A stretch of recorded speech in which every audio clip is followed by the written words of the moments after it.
오늘 성경 말씀은 로마서 14장 7절에서 12절, 마지막 12절은 우리가 합독을 하겠습니다.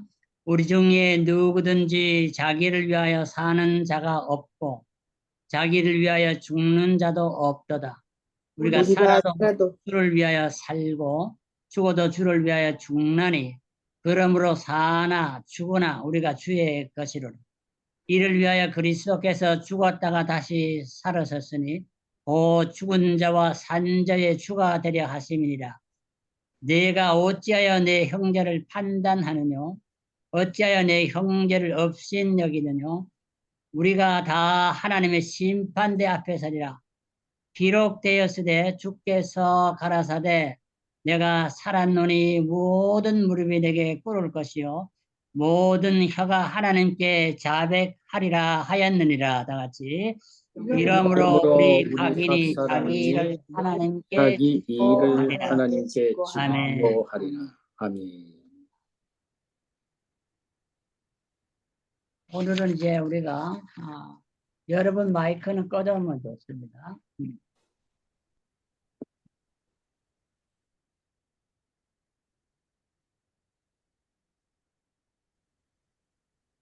오늘은 우리가 본받을 신앙이라 이런 제목으로 말씀을 드리려고 합니다.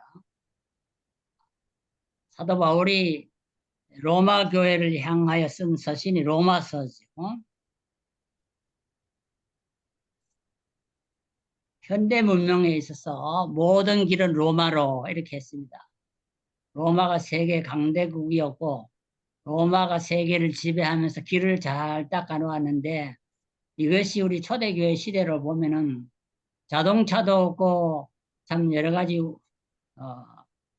운반 수단이 미약한 시대에 이 로마가 길을 잘 닦아놨기 때문에 우리가 걸어가도 편하고 자전거 타도 편하는, 사실 로마가 닦아놓은 길은 복음의 세계화를 위하여 준비된 길이라 그렇게 볼 수가 있습니다. 로마 교회가 어떻게 시작되었는지 성경은 자세히 말하지 않습니다.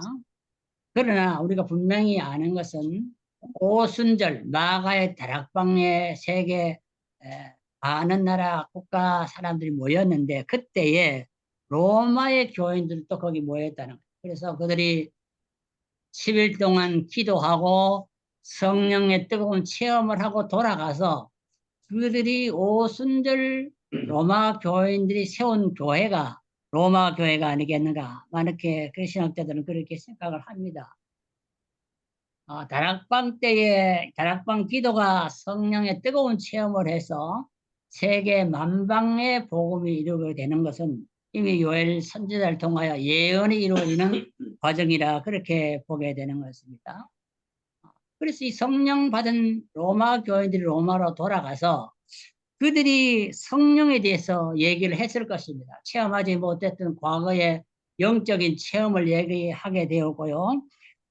그들은 예수 그리스도가 누구인지 깨달아서 로마 교회에 가서 교인들이 모였을 때 거기서 예수 그리스도를 증거하게 되었고, 또 그들이 부활의 소식을 들었기 때문에 예수님이 죽음의 권세를 이기고 부활했던 소식을 전혀 알지 못하는 로마 모든 교인들에게 증거했던 것이 사실입니다. 우리가 알기로 성경을 자세히 보면은 로마 교회는 원래 문제가 많은 교회였습니다. 오늘 또 카톨릭 교회가 로마를 중심하여 세계를 지배한다고 들었는데요. 로마 이 카톨릭 교회는 혼합주의입니다. 모든 종교를 하나로 묶으려 하는 이 통합주의 사상이 있는데 이것은 잘못된 것이죠. 우리는 성경이 하나되라 할 때에 우리가 사탄과 거짓과 하나가 되는 것이 아니고 예수 그리스도 안에서 진리 안에서 하나가 되어야 되는데 이 비진리로 세계가 통합되는 것은 비성서적이라 할 수 있습니다. 하나 되는 건 좋지만은 그런 하나는 하나님이 원치 않은 하나가 되는, 양과 염소는 하나가 될 수가 없지요. 둘 다 천국에 갈 수 없지 않습니까? 그래서 로마 교회 교인들 가운데 이런 여러 가지 잡탕들이 모였기 때문에 그들 중에는 성도들 간에도 많은 성적인 문제가 있었고요. 특별히 유대교의 영향을 받아서 율법으로 구원을 얻는다는 이 율법주의 자설도 로마 교회는 많았던 것 같습니다. 또 그리고 이 로마가 세계 문화의 당시의 중심이었기 때문에 세계 각국의 사람들이 모여 살다 보니까 그 개인차가 많이 일어나는 것입니다. 성격이나 문화나 언어나 여러 가지 차이가 많으니까 다른 사람들과 내가 다르다 이렇게 생각할 때에 그것을 인정하지 못하는 자들이 많이 있습니다. 왜 내같이 않느냐? 믿음도 다르고 문화도 다르고 생활 양식도 다 다르니까 서로 비판하고 비평하는 이런 교회의 문제들이 많이 있었던 것을 우리는 로마서를 읽으면서 알게 됩니다. 이런 문제가 많은 로마 교회지만은 그 중에 오순절 다락방의 성령을 체험한 성도들은 그러한 교회 문제의 소용돌이에 휘말려 돌아가지 않고 그들은 예수님의 부활을 증거하고 성령을 증거하고 예수님이 왜 이 땅에 오셨는지 예수님 누구든지 그들을 깨달았기 때문에 복음을 전하는 그런 자들도 많이 있었다는 거죠. 그래서 사도 바울이 로마를 향하여 편지할 때는 이 단점이 많은 교회 속에서도 알곡들이 있었다는 것입니다. 쭉정이도 많았지만은 알곡이 있었기 때문에 거기 우리라 그랬어요. 우리 중에는 누구든지 자기를 위하여 사는 자가 없다. 이렇게 고백을 했어요. 이거는 바울이 로마 교회를 봤을 때의 판단인 것입니다. 우리들 중에는 자기를 위하여 사는 자가 없다. 그래서 오늘 우리 본문에는 우리 보면은 우리가 생각하는 것이 교회를 나와도 자기를 위하여 사는 사람이 많았다는 것입니다. 그러나 신앙 안에서 성령 받은 사람들, 진리의 사람들, 하나님의 자녀로 택함 받은 사람들 중에는 자기를 위하여 사는 자가 없다는 것입니다. 오늘 여러분이 현대교회를 가만히 살펴보면 압니다. 내가 목회를 해도 수백 명을 데리고 목회를 하고 수천 명을 데리고 해도 자기를 위해서 교회를 나오고 자기를 위해서 사업하고 자기를 위해서 공부하고 자기를 위해서 모든 비즈니스를 하고 돈을 벌어 자기를 위해서 그렇게 사는 사람이 너무 많다는 것입니다. 그런데 바울은 로마 교회에 우리 중에는 적어도 성령 받은 사람들 중에는 자기를 위하여 사는 사람이 없다는 것입니다. 이것은 참으로 놀라운 발견이요, 놀라운 고백이 아닐 수가 없습니다. 우리가 어떤 교회가 은혜 충만하고 어떤 교회가 하나님 앞에 설 때 잘했다, 칭찬받을 수 있느냐 이렇게 물으면은 세상에서 돈 많은 부자들을 많이 끌어모았다고 목회 성공한 것도 아니고 세상에서 학식이 많은 사람을 끌어모았다 성공하는 것도 아니고 유명한 무슨 연예인을 많이 끌어모아 성공이 아니고 누가 참 자기를 위하여 살지 않고 주님을 위하여 사는 자가 주님을 위하여 참을 목숨을 걸고 헌신한 자가 몇 명이 되느냐. 그것이 주님의 참 제자고 그들을 향하여 우리는 참된 세상과 구별된 성도라고 말할 수가 있습니다. 그래서 바울은 로마 교회를 향하여 적어도 우리 중에는 신앙 고백이 동일한 사람, 동일한 성령을 받고 그리스도의 사랑으로 하나 된 사람은 피차 허물이 있을지라도 자기를 위하여 사는 사람은 없다는 것이에요. 아무리 공부를 많이 해도 자기를 위하여 살지 않고 아무리 돈이 많은 경제적으로 부유한 사람도 자기를 위하여 그 돈을 쓰지 않는다는, 자기를 위하여 살지 않는다는 것이 굉장히 중요합니다. 분명히 이 세상 교회는 자기를 위하여 살아가는 교인들이 우리는 교회를 목회하면서 많이 보는 것입니다. 자기의 명예를 위해서, 자기의 이익을 위해서, 자기의 어떤 세상의 삶의 흥미를 위해서 교회 나가서도 많이 있던 것을 보게 됩니다. 예수 믿는 사람과 믿지 않은 사람의 차이가 있다면 그것이 무엇이겠습니까? 예수 믿는 사람은 명예를 얻어도 자기로 인하여 그 명예를 사용하지 않고 그 명예를 통해 하나님을 위하여 사용한다는 것입니다. 우리가 경제적으로 부유함을 누려도 그 부유함을 자기를 위해 쓰지 않고 주님의 복음을 위해 사용하게 된다는 것입니다. 자기 행복이나 자기 만족을 위하여 살아간 사람들이 많이 있습니다. 그러나 참된 신자는 성령 받고 거듭난 신자는 자기 만족과 자기 이권을 위하여 살아가지 아니하는 자. 자기를 위하여 사는 이 이기주의적인 생각, 신앙을 다 버린다는 것입니다. 자기를 위한 신자들은 겉으로는 주를 위하여 산다고 하는 자들이 분명히 있다고 했습니다. 그것이 이제 양과 염소를 주님이 구별할 때에 무엇을 가지고 구별을 했냐면 자기를 위하여 살아가는 사람들은 예수 믿는 척했지만 다 그 염소라는 것입니다. 그러나 주를 위하여 살아가는 사람은 좀 부족한 것이 있고 배운 것이 없고 돈이 없어 그건 양이라는 거죠. 이 양과 염소 구별이 어떤 외형적인 것에서 구별되는 것이 아니고 그 삶의 목적이 무엇이냐. 사람의 삶의 제일 되는 목적은 하나님을 영원롭게 하고 그를 위하여 즐거워하는 것이라고 했는데 그렇지 못하다면은 이건 염소라는 우리가 마태복음 25장 41절을 이하를 읽어보면은 마지막 심판 때의 장면을 주님이 기록해 주셨습니다. 거기 보면은 양과 염소를 갈 때 양은 오른편, 염소는 왼편이라고 하는데 왼편에 있는 자들에게 이르시되 저주를 받은 자들이 나를 떠나 마귀와 그 사자들을 위하여 예비된 영영한 불에 들어가라. 이 지옥불에 가라는 것이 하나님의 마지막 그 심판대의 음성입니다. 왜 그러냐 하니까 내가 주일 때 너희가 먹을 것을 주지 아니하였고 목마를 때에 마시게 하지 아니하였고 나그네 되었을 때 영접하지 아니하였고 벗었을 때에 옷 입히지 아니하였고 병들었을 때와 옥에 갇혔을 때에 돌아보지 아니했다. 이 주님의 심판문입니다. 판결문이죠. 그러니까 이 사람들이 뭐라 그럽니까? 이 신자들입니다. 분명히 신자로 살아. 그래서 그들이 대답하기를 44절에 보면 저희가 대답하여 가래 주여 우리가 어느 때에 주의 줄이신 것이나 목마르신 것이나 나그네 되신 것이나 벗으신 것이나 병드신 것 옥에 갇힌 것을 보고 공양치 아니하다니까 했다는 것인데 분명히 이 사람들은 신자기 때문에 주를 위해서 모든 걸 다 바쳤다고 고백을 합니다. 그러나 주님은 45절에 이에 임금이 대답하여 거되 내가 진실로 너에게 이르노니 이 지극히 작은 자 하나에게 하지 아니한 것이 곧 내게 하지 아니한 것이니라 하시니라. 저희는 영벌에 의인들은 영생에 들어가리라 하시니라. 이게 판결문의 최후 문구입니다. 우리 가만히 보면은요.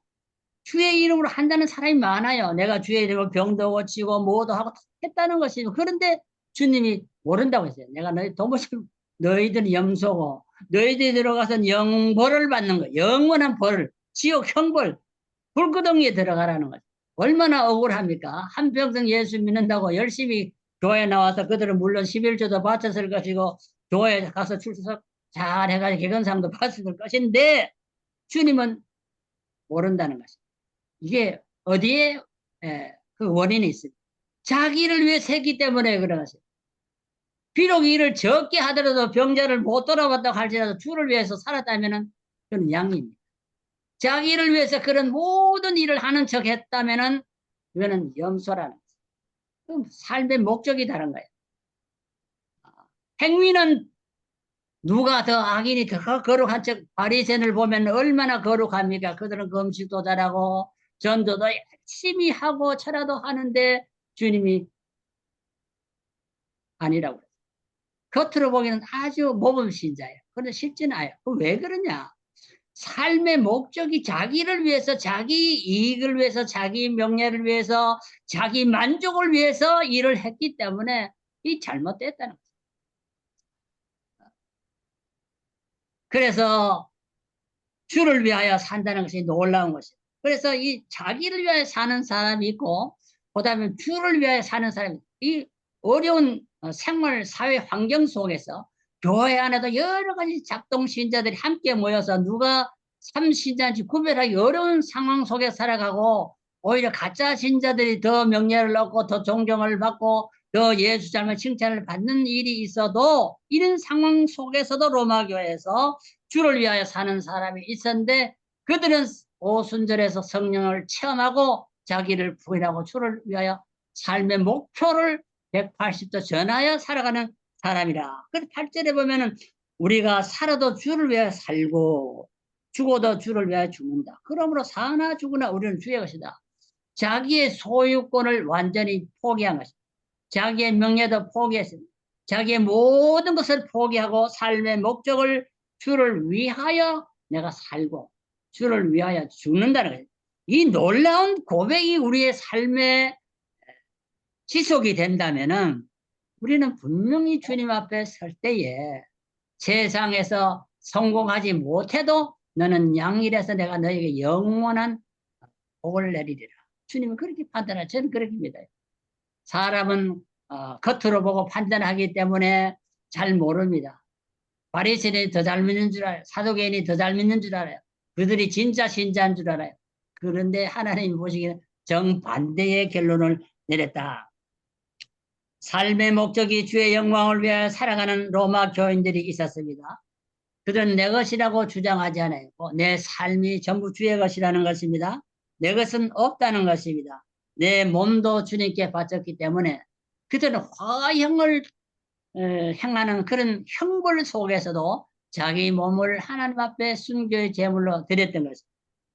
그들은 물질만 드리는 게 몸도 바치고 시간도 바치고 생애를 바쳐서 주를 위하여 살았던 것을 우리는 볼 수가 있습니다. 그래서 자기를 위하여 사는 사람과 주를 위하여 사는 사람은 삶의 스타일이 다른 것입니다. 목적이 다른 것입니다. 로마서 8장 30절에 보면 이렇게 말을 했습니다. 또 미리 정하신 자들 그들을 또한 부르시고 부르신 그들을 또한 의롭다 하시고 의롭다 하신 그들을 또한 영어롭게 하셨느니라. 하나님은 구원받을 자를 미리 정했다. 이렇게 했어요. 그리고 그들을 때가 되면은 부르신다. 십자가의 강도 같은 거 보면은요. 죽기 직전에 예수를 받아들이지 않아요. 그 보면은 그 사람이 못된 지 얼마나 많았어. 그게 사형 언도를 받아 십자가에 달리지 않습니까? 그런데 마지막에는 주님께는 죄가 오고 자기가 죄인임을 고백하고 하늘날 나를 기억해 달라고 할 때에 주님은 그를 국리를 되어 그 영혼을 구원해서 오늘 내가 나와 함께 낙원에 있으리라. 그 최후의 선언을 해준 것입니다. 그 사람이 뭘 했으면 교회를 위해서. 교회 세대교인단에 교회 등록해서 집사한 적도 없고 장로한 적도 없지 않습니까? 사람 천국에 간 이런 거 보면은 우리가 하나님은 미리 정한 자들이 있고 그가 되면 때가 되면 부른 죽기 직전에 부른 사람. 오전 9시에 포도원에 부른 사람, 12시에 부른 사람, 오후 3시, 4시 대가 부름을 받아서 한두 시간을 일해도 구원받는 게 동일하다는 것입니다. 예정된 데는 하나님이 부르시고 비록 땅에서 우리의 의로운 행위가 없다고 할지라도 그를 영원롭게 하셨다. 그런즉 이 일에 대하여 우리가 무슨 말을 하리요? 만일 하나님이 우리를 위하시면 누가 우리를 대적하요? 하나님이 우리를 예정하시고 부르시고 의롭다 하시고 영화로운 천국의 시민으로 만든 누가 거기에 이 일을 제기하겠느냐 이 말이잖아요. 왜 그렇습니까? 내가 행한 것이 없는데 왜 내가 하나님이 나를 선택하시고 그렇게 영원롭게 하셨을까요? 이것은 다른 게 아니라 로마서 8장 32절에 기록된 대로 자기 아들을 아끼지 아니하시고 우리 모든 사람을 위하여 내어 주시니가 어찌 그 아들과 함께 모든 것을 우리에게 은사로 주시지 않겠느냐. 이거 보면은요. 우리가 받은 것은 내가 똑똑하고 잘나서 구원받고 천국 가는 것이 아니고 하나님께서 그 아들을 아낌없이 우리를 위하여 주셨다는 것입니다. 그런데 이 아들까지 주셨는데 하나님이 택함 받은 자들에게 모든 것을 은사로 주지 않아요. 이게 은사 공짜로 준다는 거예요. 내가 차례가 주는 게 아니고 공짜로 주신다.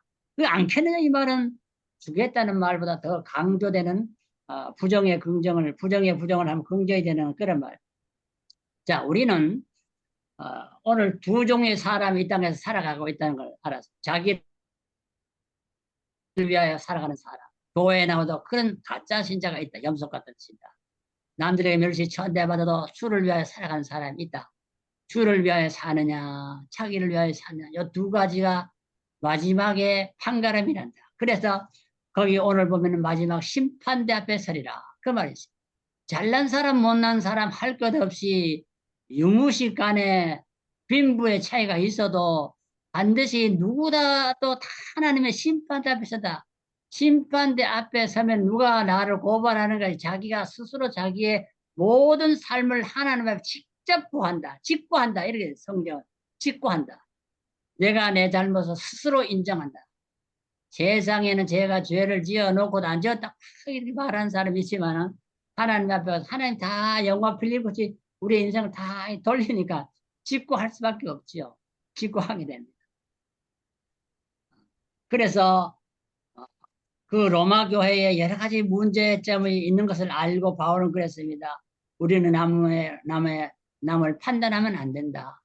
그가 하나님 앞에 가서 십자가의 강도처럼 죽을 때 구원받을는지 너는 십자가 강도처럼 마지막에 버림을 받을 것이 모르니까 남을 쉽게 판단하지 말아라. 그렇게 말하라. 업신여기지도 말아라. 우리가 교회 안에도 보면은 돈 많은 사람, 학식이 높은 사람, 권력 있는 사람은 존경을 받고 그렇지 못한 사람은 교회 안에 와서도 업신여김을 당하고 무시를 당하는 사람 많이 보게 됩니다. 그래서 성경에도 기록되어 있잖아요. 좋은 양복 입고 금목걸이 하고 오면 상단에 앉히고 허름한 옷을 입고 저 구석에 처박고 왜 왔냐 하는 식으로 구박하고 이렇게 해서는 안 된다는 사람이 외모를 보고 인간을 판단하면 안 된다고 주님이 여러 차례 얘기를 했어요. 그런데도 오늘 교회가 세상 사람이 들어오기에 문턱이 너무 높고 세상 사람들이 내가 들어가면 나를 틀림없이 멸시할 것이다. 찬송을 불러도 초신자들은 찬송을 잘 모르잖아요. 성경을 찾아도 잘 못 찾잖아요.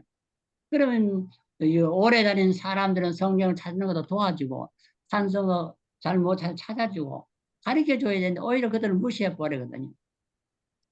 니는 집사거리도 못 된다고. 그런데 모든 사람의 심판 앞에 서는데 남을 비판하지 말아라. 하나님이 최후의 심판자이시다. 잘잘못은 하나님이 판단하신다는 것입니다. 전도서 12장 14절에 보면은 하나님은 모든 행위와 모든 은밀한 일을 선악간에 심판하시리라. 은밀한 것도 심판하시리라. 하나님의 심판대 앞에는 땅에서 회개하지 이제 다 심판을 받는다. 히브리서 9장 27절에 보면은 그래서 한 번 죽는 것은 정한다. 모든 사람이 한 번은 죽는데 그 후에는 반드시 심판이 있고 우리는 최후의 심판대 앞에는 황인종, 백인종, 흑인종 할 것 없이 다 서게 된다는 거죠. 잘난 사람, 못난 사람, 부자, 가난한 사람 그 앞에 서게 되는데 하나님이 나에게 뭐라고 하실까? 그거는 우리 분명히 압니다. 내가 누를 위해서 살았냐? 하나님의 영광을 위해 살았냐? 너 영광을 위해서 살았느냐? 너의 유익을 위해서 살았느냐? 하나님의 유익을 살아. 그것에 있어 판단이 된다는 것을 우리는 기억해야 합니다. 그리스도께서는 우리를 다시 살리시려 죽었다가 부활하심으로 우리를 의롭게 하셨다. 성경 그렇게 말을 합니다. 우리는 하나님 앞에 직구할 것을 생각하고 이 땅에 살아가는 동안에 남을 쉽게 판단하고 업신여기면 안 됩니다. 나를 사랑하사 나를 위하여 자기 몸을 버리신 하나님의 아들을 믿는 이 믿음 안에서 우리는 살아가야 할 것을 성경은 말을 하고 있습니다. 참된 성도는 인생의 목적관이 분명하다. 우리가 물론 실수가 잘못이 있어도 남만큼 돈을 많이 못 벌고 가난하게 살아도 우리의 목적이 분명하면은 최후의 멸류관, 최후의 영광은 그들에게 주어진다. 천국의 행복은 그들에게 주어진다는 것을 성경은 가르쳐 주고 있습니다. 우리는 오늘 나를 위해서 사느냐, 주님을 위해서 사느냐, 이 두 가지 제목을 놓고 성경은 가르쳐 주고 있습니다. 이것은 마지막 심판대에서 판단하는데 하나님이 판단하시기 때문에 우리가 세상 살아가는 동안에 남을 쉽게 판단하고 멸시하고 비판하면 안 된다는 것을 말합니다. 결론적으로 우리 사랑하는 성도, 목교회 성도님들은 주를 위해서 살고 순교의 자리가 나와도 죽을 때라도 주를 위해서는 깨끗이 죽을 수 있는. 그래서 잘 사는 것도 사실 중요하지만은요, 잘 죽는 게 중요해요. 잘 죽어야 돼. 우리가 세상에서 잘 죽는 것은 주를 위해서 살다가 죽는 것이, 그것이 잘 죽는 것이에요. 뭐 세상에 성공해가지고 죽는 게 잘 죽는 게 아니야. 장례식에 사람이 많이 모여있다고 그 장례식에 그거 사람이 성공을 증명하는 것도 아니에요. 우리는 주를 위해서 살다가 주를 위해 순교의 각오를 가지고 살면 최후의 심판대에 나타날 때 하나님이 여러분들에게 놀라운 상급과 칭찬과 면류관을 주시리라 믿습니다. 기도드리겠습니다. 하나님 아버지 감사합니다. 바울이 로마 교회를 향하여 혼탁한 교회 상황 속에서도 성령 받고 자신을 위하여 살지 아니하고 주님을 위하여 사는 성도들을 발견하고 성경에 기록했습니다. 오늘 교회도 혼란하고 사회도 매우 혼란하지만 이 혼란 속에서도 우리의 목적의식을 가지고 목표를 바로 정하고 주님만을 섬기며 주님만을 위하여 주의 영광 위하여 한평생 우리의 몸과 마음을 바쳐 헌신하고 살아가므로 주님 최후의 심판대 앞에 우리가 설 때에 잘했다 하는 칭찬과 면류관을 받아쓰기에 부족함이 없고 하늘의 영생 복락을 누리는 우리 모든 성도들이 되도록 주님이 우리를 인도하시고 축복해 주시옵소서. 남은 여생 꼭 주님과 동행하는 삶이 되도록 주님이 우리의 발걸음을 인도하시되 낮에는 구름 기둥으로 밤에는 불 기둥으로 광야 같은 험악한 세상을 살아가는 동안에 하늘의 만나와 안석의 생수로 먹여 주시옵소서. 예수님의 이름으로 간절히 기도드리옵나이다. 아멘.